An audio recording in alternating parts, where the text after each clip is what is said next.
Kemampuan menggambar dan mendesain dengan teknik digital merupakan skill yang penting dimiliki untuk generasi muda di era digital seperti saat ini.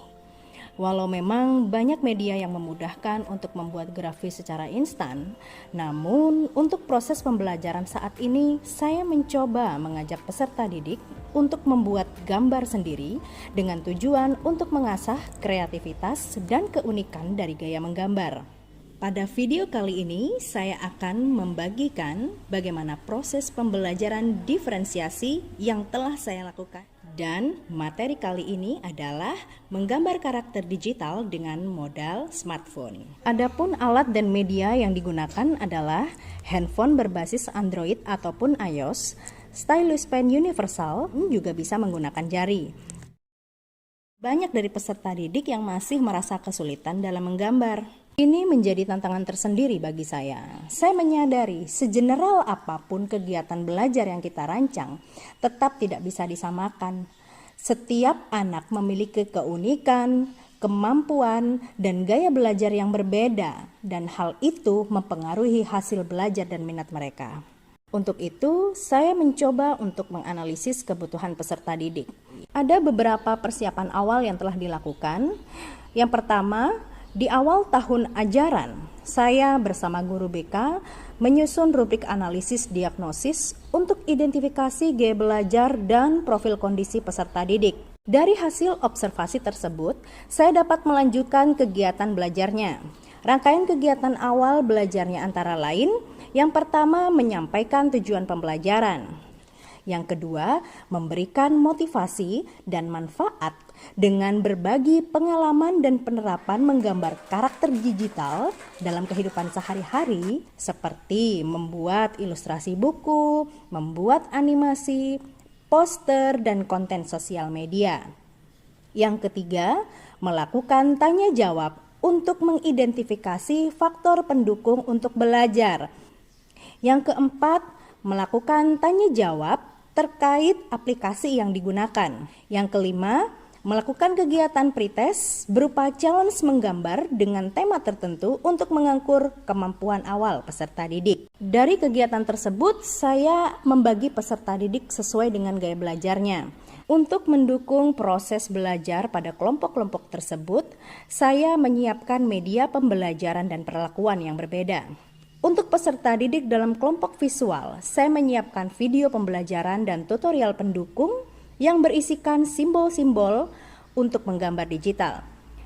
Untuk peserta didik dalam kelompok auditori, saya melakukan instruksi dan diskusi verbal dengan memperhatikan kecepatan berbicara, intonasi, dan hal-hal auditori lainnya. Untuk peserta didik dalam kelompok belajar kinestetik, saya menggunakan instruksi yang mengarahkan mereka untuk mengeksplor langsung dengan medianya. Peran saya sebagai guru adalah fasilitator mereka, membuat perlakuan seperti hal-hal tersebut agar memudahkan untuk melakukan pendampingan.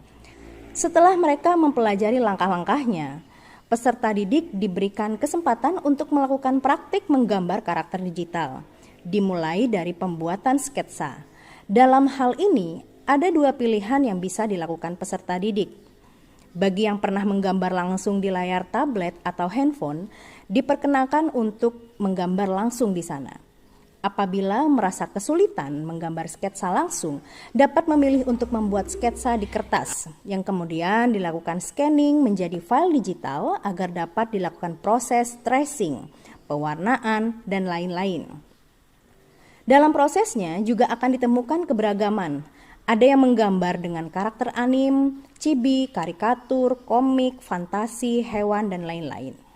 Saya membebaskan mereka memilih karakter mana yang mereka suka dan diyakini bisa dilakukan. Dalam kegiatan belajar praktek, pasti dalam proses kegiatannya akan ditemukan kendala-kendala yang dihadapi peserta didik. Ada yang langsung bisa menggunakan alat dan ada yang merasa kesulitan mengoperasikan aplikasinya. Sehingga dalam kegiatan pembelajaran selanjutnya, saya membuat kegiatan kreator hebat, di mana peserta didik yang telah menyelesaikan gambarnya akan masuk ke dalam kelompok teman-temannya yang belum bisa menyelesaikan. Mereka akan membantu mengajarkan yang belum bisa. Ini adalah poin terpenting dalam kegiatan belajar ini.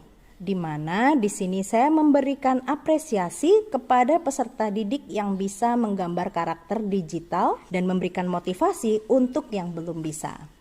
Dengan harapan akan melatih peserta didik yang lebih cakap, akan belajar untuk rendah hati dan semangat berbagi, dan peserta didik yang belum cakap tidak akan berkecil hati dan semangat belajarnya. Beberapa orang peserta didik akan diminta untuk melakukan presentasi untuk evaluasi. Dan setelah selesai membuat karya, peserta didik akan mengumpulkan hasil karya mereka dengan mengunggah karyanya melalui sosial media seperti TikTok, Facebook, maupun Instagram. Sebagai tindak lanjut, peserta didik nantinya akan mengembangkan hasil gambar digital dan mendesain logo sendiri untuk kegiatan rutin tahunan proyek penguatan profil Pancasila di sekolah kami, yaitu kewirausahaan. Atau bisa juga membuat barang yang bernilai guna seperti mencetak kaos, membuat tas printing, cover buku, dan lain-lain. Melihat bagaimana peserta didik gembira dengan melakukan hal-hal yang sederhana ini, bahagia rasanya. Karena saya merasa bahwa pembelajaran yang saya terapkan berdampak cukup efektif dan lancar. Hal ini terlihat dari antusiasme dan feedback yang diberikan peserta didik. Dari sini saya belajar bahwa pembelajaran yang efektif bagaimana menjadikan fasilitas yang terbatas menjadi karya yang hebat sesuai dengan kemampuan dan kondisi peserta didik.